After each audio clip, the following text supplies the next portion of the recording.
Tanong ang isang binatilyo sa kanyang amang mangingisda. Papa, okay lang po bang sabihin ko sa mga tao ang mga pangarap ko sa buhay? Sandaling natahimik ang mangingisda at nagtanong, "Bakit mo naman naitanong yan?" Sumagot ang binatilyo, Papa, marami po akong pangarap. Malalaki talaga. Gusto kong magkaroon ng malaking ambag sa iba't ibang bahagi ng buhay. Sa aking henerasyon at sa lahat ng aspeto. Pero hindi ko po alam kung dapat ko bang ikwento sa iba ang mga pangarap ko o hindi. Ngumiti ang mangingisda at sinabi, "Halika, mamangka tayo at manghuli ng isda. Pagbalik natin, itutuloy natin ang usapang yan." Kumuha sila ng gamit at nagtungo sa ilog. Pagdating doon, naglagay sila ng pain sa kawit at inihagis ang pamingwit sa tubig. Makalipas ang ilang oras, marami na silang nahuli at halos mapuno na ang kanilang basket. Huminto ang ama. Itinuro ang basket at sinabi, "Tingnan mo ang mga isdang yan." Nahuli sila dahil sa kawit at iba na ang kapalaran nila kumpara sa mga isdang nasa ilog pa.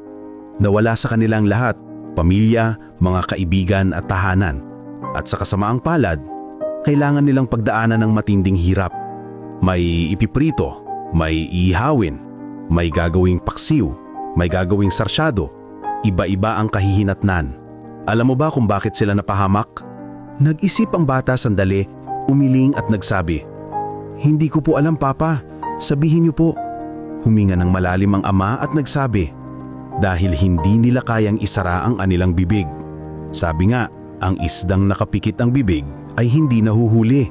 Hindi sila nagiging biktima. Tinapik niya sa balikat ang anak at nagpatuloy, "Anak, ganyan din sa totoong buhay.